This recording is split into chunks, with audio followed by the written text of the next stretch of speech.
Hi everyone, my name is Katherine Cardinale. I'm a senior here at BU studying political science and philosophy, and I conducted my research on voting patterns among Boston University students.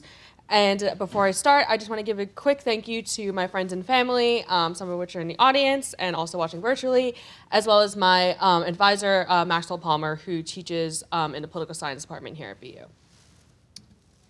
So just as a little introduction, voting in elections has played a pretty large role in maintaining democracy in the US ever since our country was founded. However, it's still not a common practice among many young people, specifically ages like 18 to 29.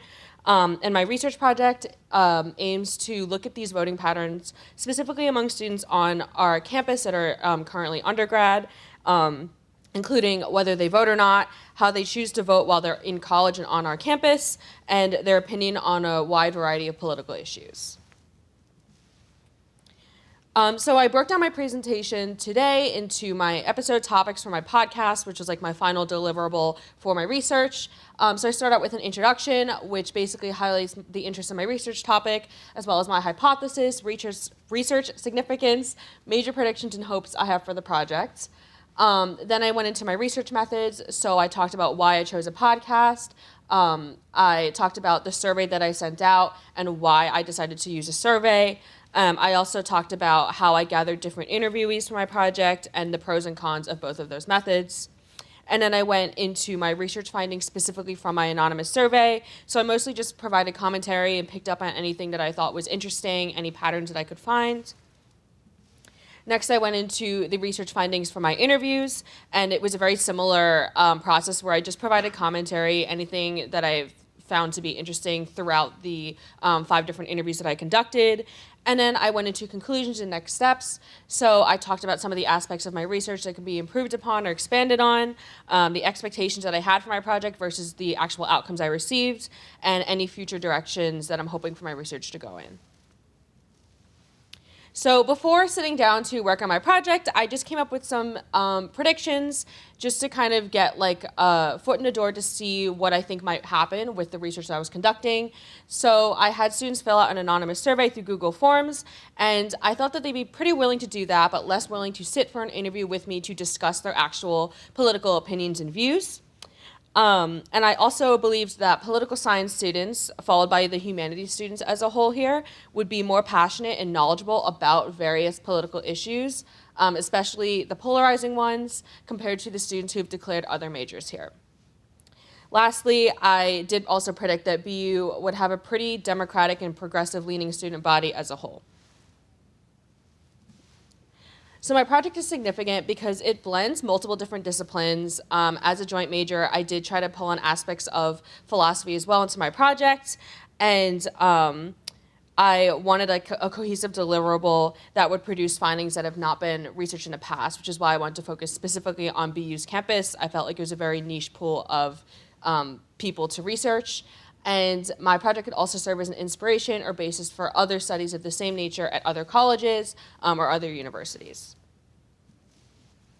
So a podcast I thought would be the best way to distribute my findings because it's a pretty easy way to get information out to a large audience at once in a way that's digestible by a lot of different types of people. And conducting these surveys and interviews allowed me to directly speak to students and kind of get exact clips of what they were saying or phrases of what they were saying, so that way I could get accurate information into their opinions about voting and also their academic decisions. And the interview specifically allowed for me to put vocal inflections into my final deliverable, which I thought was important because things can be taken out of context.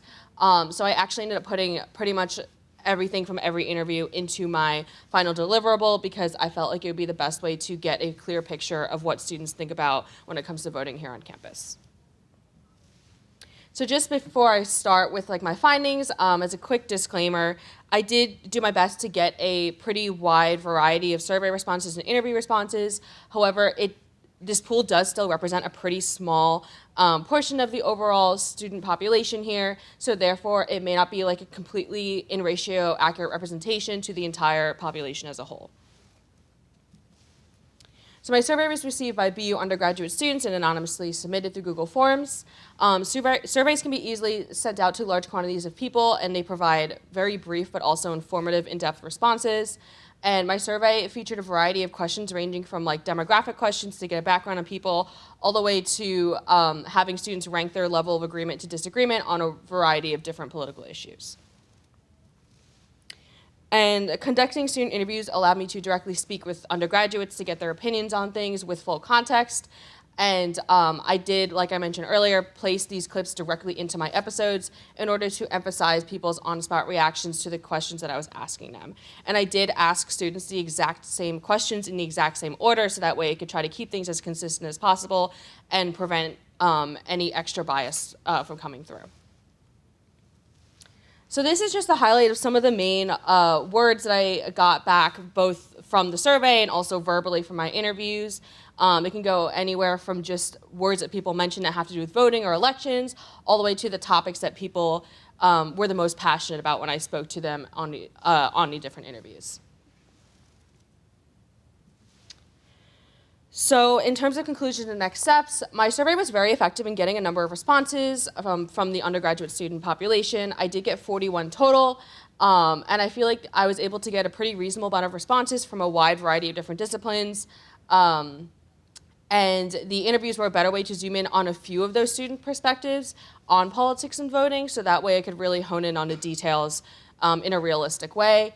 And the political leaning results that I got were as expected. They were very, very overwhelmingly Democratic, progressive, or liberal leaning, regardless of people's major or other academic programs that they were declared in or interested in. I wanted to just highlight like one of the main findings that I thought to be really interesting. So in my research process, I reached out to a number of different political clubs here on campus, including the BU Democrats, BU Socialists, BU Republicans, and BU Conservatives. And strangely enough, I only heard back from the BU Democrats club. One of the other clubs left me on red, and then I never heard back from the others.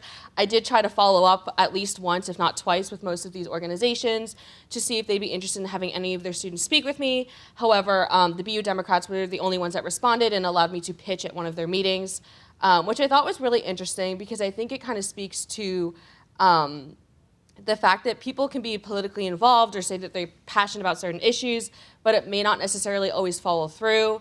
When I was pitching or sending out my emails, I did try to make it clear that this was like a safe environment and it was for Kilachand purposes, but I thought it was interesting that very few people were willing to interview with me. And I do think this is also maybe partially due to the groupthink among political clubs. A lot of times you can be put into like an echo chamber where you kind of only hear what you want to hear, what you agree with, and it can be really easy to converse with people that you are on the same page with, but it can get a lot harder when you're speaking with someone that maybe doesn't feel the same way as you. And I think that people feeling like they're being put on the spot to talk about things in a way that's like different from what they're used to can be pretty difficult and uncomfortable. So I think that might have been one of the main reasons as to why I got a little bit of difficulty with getting responses specifically for the interviews. So this is the QR link to see or listen to the podcast. I did include like also just the abstract with a couple more details as well in that folder. But I hope that everybody kind of got like a nice picture of like voting here on campus, and that if you're more interested, like I am, I'm like super passionate about the Boston community and BU community. I've like interned for voting campaigns, and I also in my free time sometimes like I'll volunteer to get people to register to vote. So this is definitely a passion of mine. I think it's really important, and that not enough young people vote. So if you're interested in hearing more about what other people have to say, I definitely recommend that you listen to the podcast.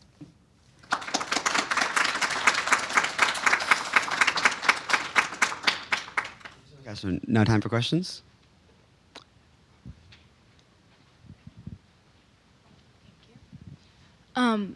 This was awesome. Congratulations. We're in class together, so I'm asking a question that has some context.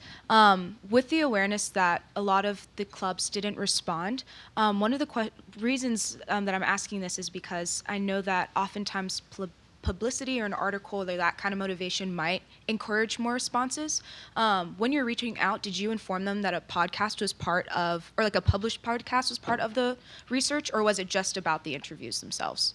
So I did mention, like, in the context of Kilachand, like, I was going to be creating a podcast, and that the podcast so far right now is actually not published. Right now I only have it on Google Drive, and I did that on purpose because I wanted to take kind of the pressure off of people feeling like this was going to be on the internet with their, like, full government name.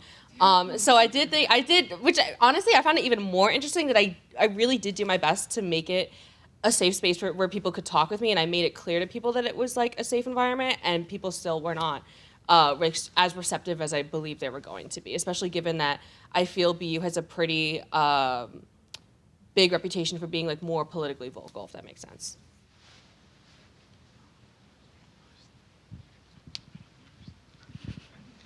Hey, Catherine. Congratulations. It's so cool to see your project in its final stages. I'm just curious, you said one of your expectations was that poli-sci majors and then humanities majors would be your two biggest respondents. Did you find that with your respondents to this?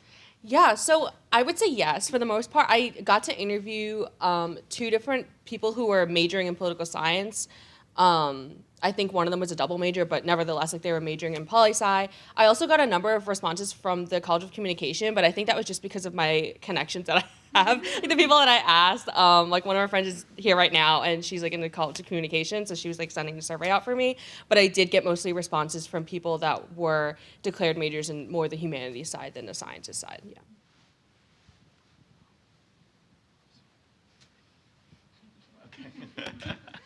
Congratulations, this is great. I was just curious about, you mentioned that discomfort might be a barrier for some people, and I'm wondering if in the interviews themselves you saw that playing out, and if you did, how did you navigate that kind of discomfort about talking about these issues? Yeah, so I actually didn't really get that vibe at all. I think part of it just came from like the fact that people that were willing to speak with me were passionate and vocal enough to be okay with their name being associated with being interviewed for this. But most of the people that I got were engaged in like in a very strong conversation with me. And even at the end, like my last question was literally, if you have anything else you want to let me know, like please do now. And I had students that just wanted to talk to me about politics. So I actually didn't really get much pushback at all from the people that I did interview.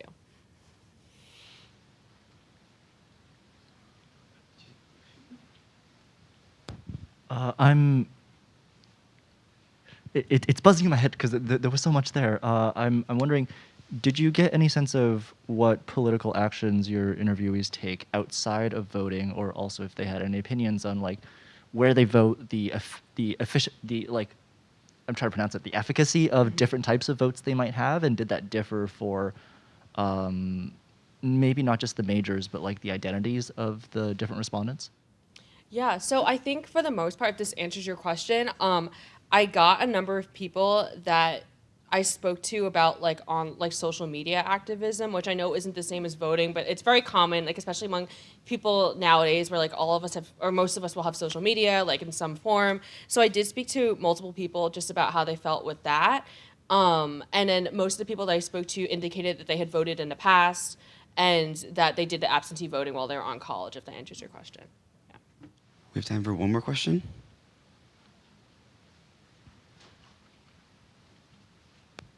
Thanks for this, Catherine. Sorry, I can't see you now.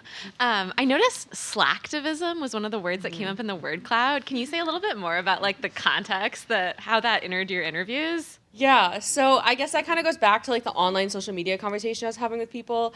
I did have one person who I interviewed, and we did talk a lot. They actually were the one that told me that phrase, slacktivism, where people are very willing sometimes to share things online or give off this social media presence where they're very politically aware, and then when it comes down to like voting, they haven't voted, or if you question them about their views or you try to have a conversation with them, they just don't really know how to back up how they feel, no matter what political view that is, no matter how they feel about it.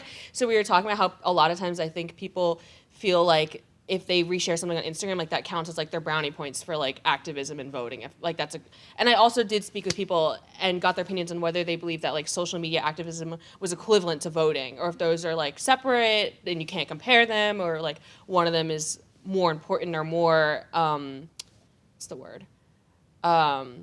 Like if one of them works better than the other, essentially. So I thought that was just like an interesting word, because I'd never heard it before either, but I think it definitely can paint a pretty good picture of some of the people today that are active online and claim to be politically aware in like one phrase, if that makes sense.